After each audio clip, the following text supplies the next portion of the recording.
पहलगाम में दहशतगर्द कैसे आए। ये नहीं कहा कि बेसारन में जहां पर 1000 लोग जाते हैं, खुशियां मनाते हैं, कैसे 5 दहशतगर्द वहां पर जाकर 26 लोगों की गोलियों से छलनी करते हैं। ये सूचना रक्षा मंत्री ने नहीं दी। आज देश ये जानना चाहता है कि वो 5 दहशतगर्द कैसे घुसे, और आज ये है हमारे विपक्ष का कर्तव्य कि हम सवाल पूछेंगे देश हित में, राष्ट्र हित में।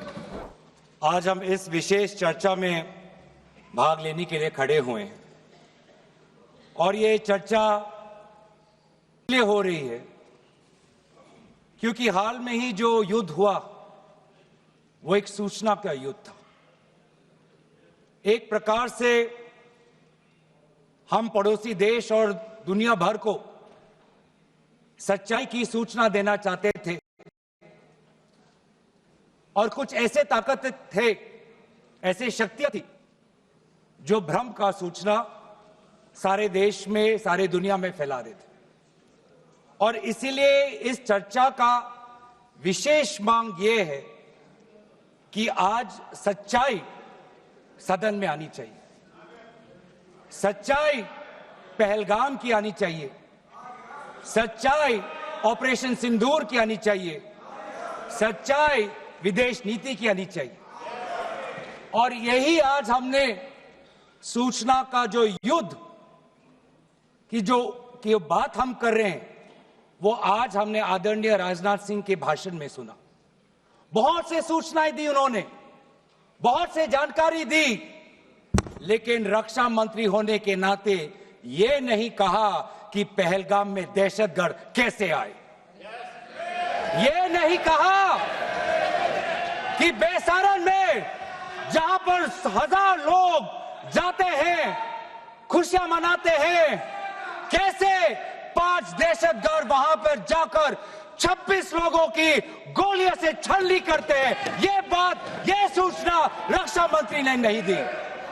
यही है सूचना का युद्ध कि इतनी जानकारी देते हैं कि कभी कभी सवाल पूछना भी भूल जाते हैं। और आज ये है हमारे विपक्ष का कर्तव्य कि हम सवाल पूछेंगे देश हित में, राष्ट्र हित में।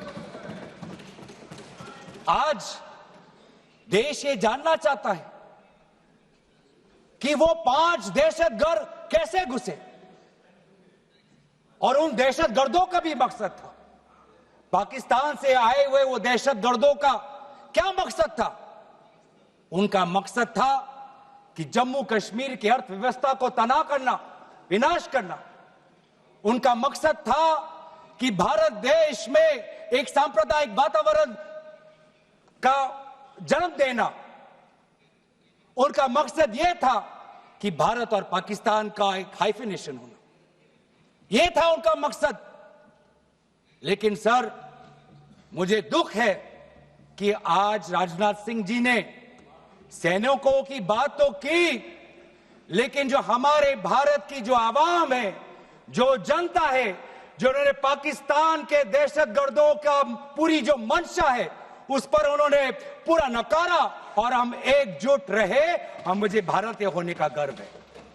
हमने देखा बेसारन में कि किस प्रकार से जम्मू और कश्मीर के लोगों ने पूरे देश भर से आए हुए जितने भी पर्यटक थे उनकी मदद की। हमने ये देखा कि किस प्रकार से देश भर के जो पर्यटक जो जम्मू कश्मीर में थे उन्होंने अपने जम्मू कश्मीर के भाइयों को धन्यवाद दिया। हमने ये भी देखा कि कैसी एक विधवा हिमांशी नरवाल ने कहा कि मैं नहीं चाहती कि मेरे जो पति जिसको लेके आज राजनीति हो रही है उसके शव पर देश में हिंदू मुसलमान की राजनीति हो, मैं नहीं चाहती। यह है हमारी देश की संस्कृति और यह था मंशा पाकिस्तान का। और मैं ये भी गर्व महसूस करता हूं कि सारे विपक्षी राजनीति दल हम सब एकजुट होकर, राहुल गांधी जी ने एक साफ साफ कहा कि हम सरकार के साथ हैं और सरकार को पाकिस्तान को एक ठोस मजबूत कदम देना ही पड़ेगा।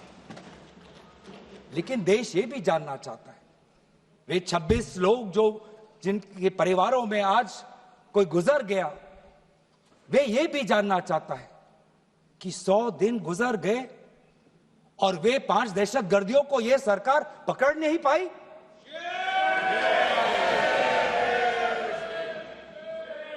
देश के वो लोग ये भी जानना चाहते हैं कि ये जो 5 दहशतगर्दे थे, दहशतगर्दी जो आए टेररिस्ट, निश्चय इनको किसी ने पनाह दी, निश्चय इनको किसी ने जानकारी दी, निश्चय ये पूरा जो 1 घंटा का जो उन्होंने गोला बारूदी की, उसके बाद ये फरार हो गए, उनको फरार होने में भी किसी ने उनकी मदद की, और आज भी ये 100 दिन हो गए और सरकार के पास कोई जवाब नहीं। आज आपके पास ड्रोन है, आपके पास पेगासस है, आपके पास सैटेलाइट है, वहां पे सीआरपीएफ है, वहां पे बीएसएफ है, वहां पे सीआईएसएफ है, वहां पे आदरणीय गृह मंत्री कुछ दिन पहले ही गए थे पूरा रिव्यू लेने के लिए, और आप किसी को पकड़ नहीं पाए। ये कैसा बंदोबस्त? आपने कहा कि आर्टिकल 370 के चले जाने के बाद जम्मू कश्मीर सेफ है, जम्मू कश्मीर में आइए, लोग आए, लोगों ने अपने आप को सुरक्षित महसूस किया, लेकिन बेसारन में देखा कि कितने वो निहत्थे थे, कितने वो असहाय थे कि लगभग 1 घंटा लगा एक एम्बुलेंस उनके पास पहुंचने के लिए। पुलिस पर अगर आर्मी भी आई तो चल के आई। और सर, मैं वो नजारा भूल नहीं सकता, एक मां और एक बेटी चल के नीचे आ रही थी, एक भारत के सिपाही को देखा और सिपाही को देखकर वो रो पड़े, खुशी से नहीं, डर से, क्योंकि उनको लगा कि वे दहशतगर्द जिन्होंने सिपाहियों का यूनिफॉर्म पहनकर वहां पर लोगों को मारा, आज वही दहशतगर्द आज पहाड़ के नीचे उनका इंतजार कर। उस भारत के सिपाही को कहना पड़ा कि मैं भारतीय हूं, तुम डरो मत, मैं भारतीय हूं, तुम सेफ हो, सुरक्षित हो। ऐसा दहशत उन्होंने महसूस किया। इस दहशत के ऊपर, इस डर के ऊपर आदरणीय राजनाथ सिंह एक शब्द तो कहते, आप एक शब्द तो कहते, ये आपकी भी जिम्मेवारी है राजनाथ जी, ये आपकी भी जिम्मेवारी है, रक्षा मंत्रालय का भी जिम्मेवारी है। बार बार हम ये देख रहे हैं सर कि आदरणीय गृह मंत्री जाते हैं, कहते हैं कि बहुत अच्छा बंदोबस्त हो गया है, टेररिज्म के हमने उनकी रीढ़ की हड्डी तोड़ दी, तब भी उरी होता है, तब भी बालाकोट, तब भी पुलवामा होता है, तब भी पहलगाम होता है। अंत में जाके जिम्मेवारी कौन लेता है? जम्मू कश्मीर के लेफ्टिनेंट गवर्नर नहीं। अगर जिम्मेवारी किसको लेनी पड़ेगी तो आदरणीय गृह मंत्री आपको लेनी पड़ेगी, नैतिक जिम्मेवारी आपको लेनी पड़ेगी। आप लेफ्टिनेंट गवर्नर के पीछे नहीं छुप सकते, आप लेफ्टिनेंट गवर्नर के पीछे ये केंद्र सरकार नहीं छुप सकती, क्योंकि गृह मंत्री खुद वहां पे थे कुछ ही हफ्ते पहले, खुद उन्होंने सिक्योरिटी का रिव्यू लिया कि आपके पास जानकारी नहीं थी। और सर, ये सरकार इतनी कमजोर, ये सरकार इतनी बुज़दिल कि आज उन्होंने इस सर में, क्योंकि उन्होंने अगर इसका किसी का दोष दिया तो टूर ऑपरेटर्स को दोष दिया कि टूर ऑपरेटर्स बिना अनुमति के द्वारा, बिना लाइसेंसेस के द्वारा लोगों को बेसहारन ले जा रहे, हमें तो पता ही नहीं था। ये है इनका कारण, ये बताना चाहते हैं। तो सर, यही तो दुख की बात है कि कहीं ना कहीं एक सरकार में एक अहंकार आ चुका है। इंटेलिजेंस और सिक्योरिटी जो फ्रेमवर्क है, एस्टैब्लिशमेंट है, जो लोग हैं जो निर्णय लेते हैं इंटेलिजेंस और सिक्योरिटी की, आज उनमें एक अहंकार आ गया है कि चाहे जितनी भी बड़ी गलती हो उन पर कोई सवाल नहीं उठा सकता। लेकिन आज हम सवाल उठा रहे हैं, आज हम सवाल उठा रहे हैं, आज हम सवाल उठाएंगे। प्रधानमंत्री मोदी जी, आपको, आप सऊदी अरब में थे, आप जब वापस आते आपका पहला नैतिक कर्तव्य होता कि पहलगाम आप जाते, लेकिन आप पहलगाम नहीं गए, एक सरकारी कार्यवाही के लिए आप बिहार गए और चुनावी भाषण दिया। देश के मुखिया सऊदी अरब में थे, पूरा कार्यक्रम उन्होंने संपूर्ण किया, वापस आए और वो पहलगाम भी नहीं जा पाए और बिहार में जाके चुनावी भाषण दे रहे हैं। अगर पहलगाम में कोई गया तो हमारा नेता राहुल गांधी गया। अगर पहलगाम में जो लोगों की मृत्यु हुई उनके लिए अगर शहादत की मांग कोई कर रहा है तो हमारा दल का नेता राहुल गांधी कर रहा है। राहुल गांधी जी बदामी के कंटोनमेंट में गए। सर मैं बोलूं? Sir house in order. Sir house in order में sir house is not in order में रहेगा सर। टाइम लेकिन आप तथ्यों पे बोले, गलत सूचनाएं नहीं दे सदन में, गलत सूचनाएं नहीं मत दे। हम बोलिए इसके ऑर्डर में लाइए सर। कोई सदन में गलत तथ्य नहीं रख सकते आप। चलिए सर मैं बोलूं सर कैमरा आएगा मेरे पे। धन्यवाद। आदरणीय अध्यक्ष महोदय, आदरणीय अध्यक्ष महोदय, अब बात आती है ऑपरेशन सिंदूर की। आज मैं राजनाथ सिंह जी का भाषण सुन रहा था। मुझे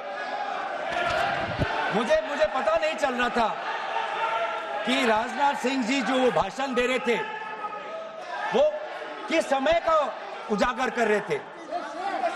वो किस समय का उजागर कर रहे थे। वो किस समय का उजागर कर रहे थे। क्या वो 2016 के बाद क्या उन्होंने ये नहीं कहा कि हम घुस के मारेंगे और पाकिस्तान को आज वो उनका जो भी टेररिस्ट इंफ्रास्ट्रक्चर है उसको खत्म कर देंगे। वही बातें तब की, वही बातें पुलवामा की बात की कि पुलवामा के बाद आज हमने हमारे लड़ाकू जहाज अब गए हैं, अब पाकिस्तान अब कभी भी भारत पर उंगली नहीं दिखा सकता।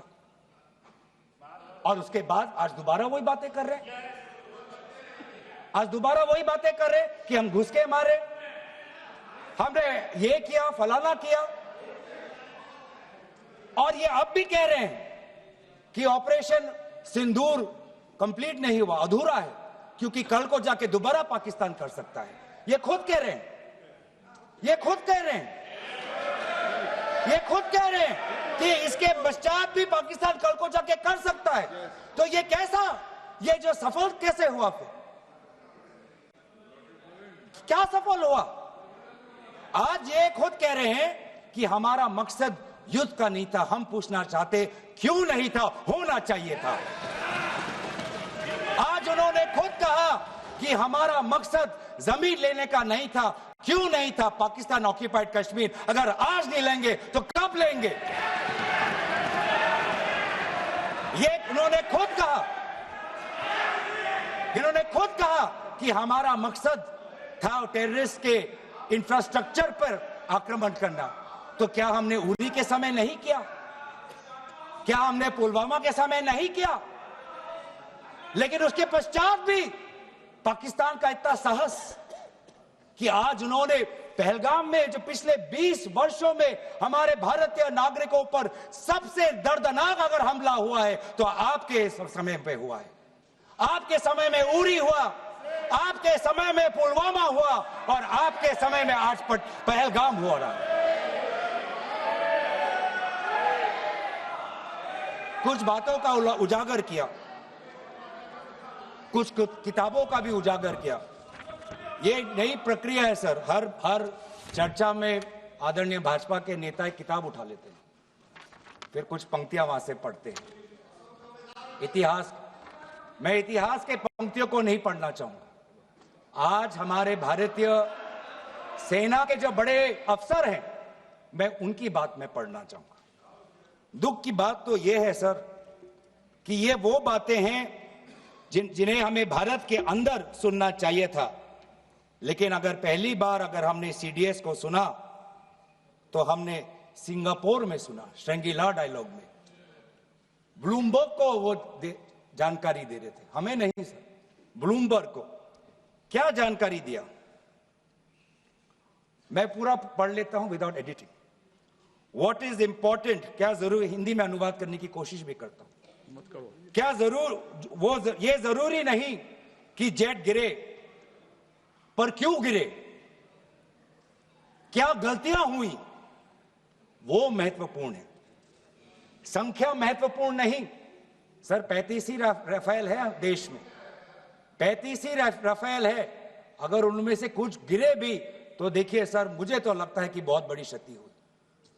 35 राफेल, अगर कुछ उनमें से भी अगर कुछ गिरे तो मुझे लगता है कि जरूरी है, क्योंकि आपको लगता है कि 35 राफेल काफी है, तो अगर कुछ गिरे तो वो भी जरूरी है। और उन्होंने उसके बाद ये कहा कि ये बात अच्छी है कि हमने अपनी गलतियां को समझा, उसको सुधरा, और 2 दिन बाद हमने अपने जेट को उड़ाए और दूर से हमने आक्रमण किया। सर, ये मैं थोड़ी जानकारी चाहूंगा। हमारे पास जो हमें ये संदेश मिलता है कि दुनिया के सबसे बढ़िया और बेहतरीन लड़ाकू जहाज हमारे पास है, सबसे बेहतरीन पायलट हमारे पास है, तो सीडीएस को ऐसा क्या कहना पड़ा, ऐसा क्या परिस्थितियां हैं कि हमारे पायलट हमारे लड़ाकू जहाज क्लोज रेंज में नहीं जा सकते, उनको दूर से ही फायर करना पड़ता। ये क्या है, ये क्या पाबंदी है, ऐसी ये क्या पाबंदी है कि सीडीएस को ये कह रहे हैं कि हमारे लड़ाकू जहाज ने पहले दिन गलतियां की, गलतियां हमने सुधारी और दूर से हमने आक्रमण किया। क्या हम पास से नहीं कर सकते? ये जानकारी हमें दे। हम ये जानना चाहते हैं कि lieutenant general Rahul R Singh ने सदन के अंदर नहीं, सांसदों को नहीं, राजनीतिक दलों के फ्लोर लीडर्स को नहीं, फिक्की में जाके कहा। क्या कहा उसका भी मैं हिंदी में अनुवाद करता हूं कि पाकिस्तान तो सिर्फ फ्रंट पे था और पाकिस्तान के पीछे चाइना उनके पूरी तरीके से समर्थन कर रहा है। ऐसी कोई आश्चर्य की बात नहीं होनी चाहिए, क्योंकि पिछले 5 वर्षों में लगभग 80% मिलिट्री हार्डवेयर पाकिस्तान को सब पूरा चाइना से मिल रहा है। तो सर, मैं आज पूछना चाहूंगा आदरणीय राजनाथ सिंह जी से, जो सरकार चीन को लाल आंख दिखाने की बात करती है, एक बार भी आपने चीन का उजागर अपने भाषण में क्यों नहीं किया? आर्मी कर रही है, आर्मी के कह रही है, आर्मी कहती है कि आज कि सिर्फ चीन और पाकिस्तान का ये 2 फ्रंट नहीं, अब 3 फ्रंट का भी हो सकता है, कन्वर्जेंस हो सकता है चीन, पाकिस्तान और बांग्लादेश को लेकर। लेकिन मैं सरकार को याद दिलाना चाहूंगा कि ये जो 2 फ्रंट की जो बात थी, इस बात की शुरुआत किसने की थी? इस बात की चेतावनी किसने दी थी? इस बात की चेतावनी इसी सदन में हमारे दल के नेता राहुल गांधी जी ने दी थी। और यही हम जानना चाहते हैं, यही हम जानना चाहते हैं कि आज जो युद्ध हुआ, इसमें पाकिस्तान को चीन से कितना समर्थन मिल रहा है। हम सेना से नहीं, आज हम आदरणीय राजनाथ सिंह जी से और प्रधानमंत्री मोदी जी से जानना चाहते हैं।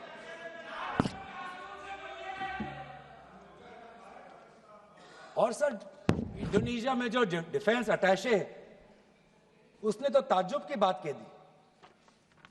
उसने क्या कहा सर?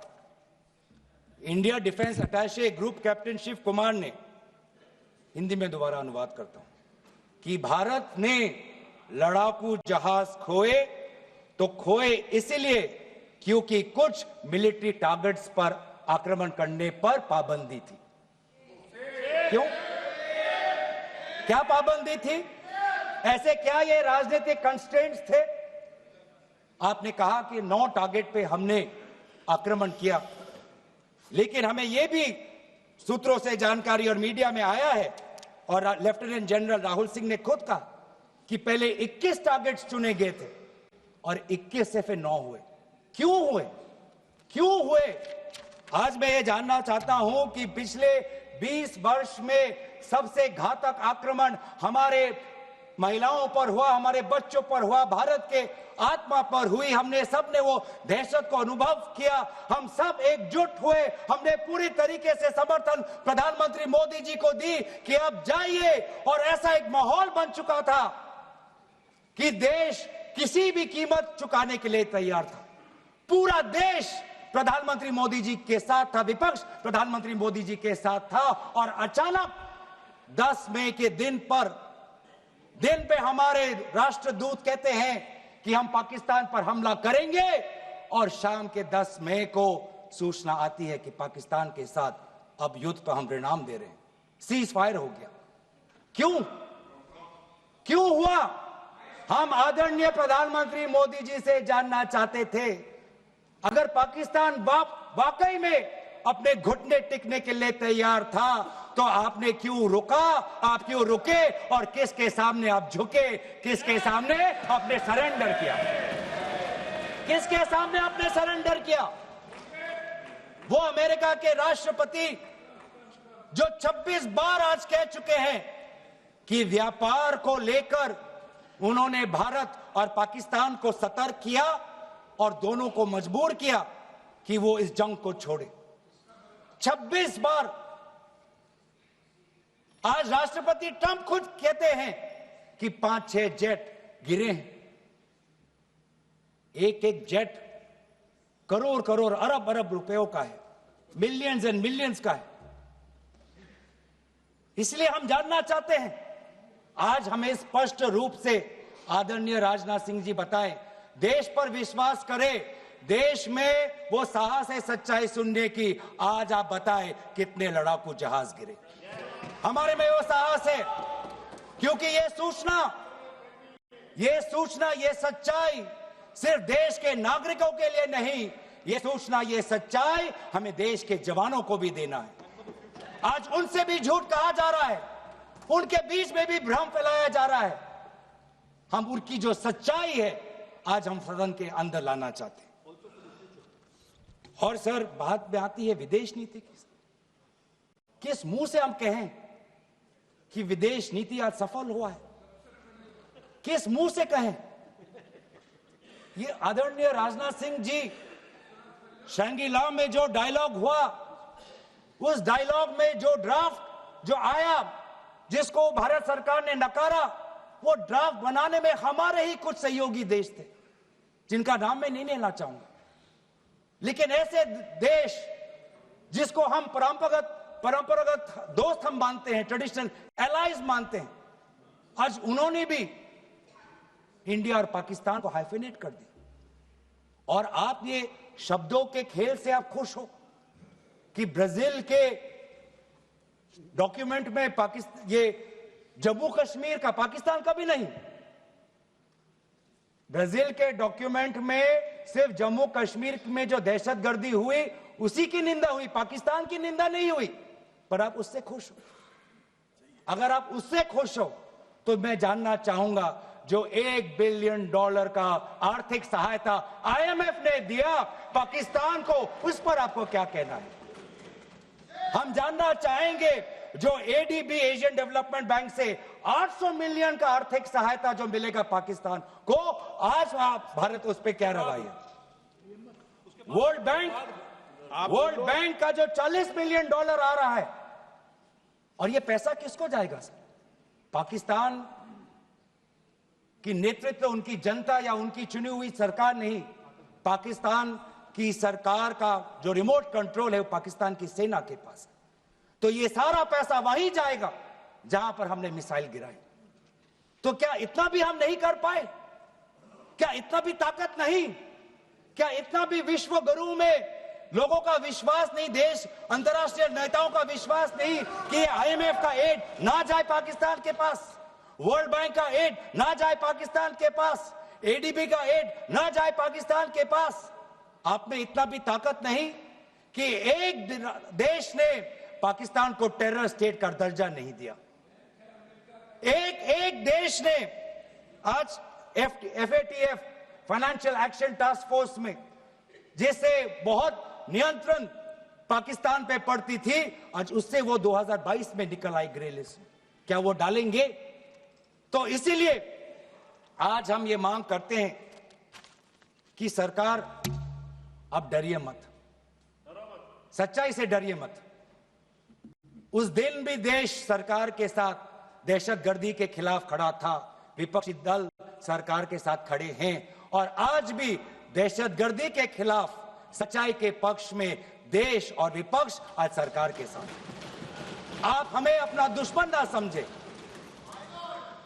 हम सरकार के दुश्मन नहीं हैं, हम अपने देश के पक्ष में बोल रहे हैं, जवानों के पक्ष में बोल रहे हैं, पर आप हमें कृपया सच्चाई देने का हमें वो सम्मान दीजिए। सच्चाई सुनने का अधिकार हमारा है और जितने बार आप झूठ और भ्रम फैलाएंगे हम उतनी बार आपको पूछते जाएंगे कि आपने क्या किया। और इसीलिए आज मैं खड़ा हूं, अपेक्षा बहुत की थी कि पहलगाम का उजागर होगा, आदरणीय गृह मंत्री नैतिक जिम्मेवारी लेंगे, राष्ट्रीय सुरक्षा सलाहकार नैतिक जिम्मेवारी लेंगे और प्रधानमंत्री मोदी जी कहेंगे क्यों उन्होंने ऑपरेशन सिंदूर जो अंतिम अंजाम था, हमें तो मीडिया में सुनते हुए ऐसा लगा कि हम कराची में उठेंगे। मीडिया में हमारे भारत की मीडिया जो जिनको सूचना आपसी मिलती है उनका सुनने में लगा कि आज तो हम फतह करके ही रहेंगे, लेकिन पता चला कि नहीं, कहीं ना कहीं हमारे पैर डगमगा गए और जो अंतिम परिणाम था उससे पीछे हम हट गए। हमें पीछे नहीं हटना, हमें आगे बढ़ना है सच्चाई के साथ, लोकतंत्र के पक्ष में। इन्हीं बातों के साथ मैं अपना पक्ष समाप्त करता हूं। धन्यवाद। जय हिंद।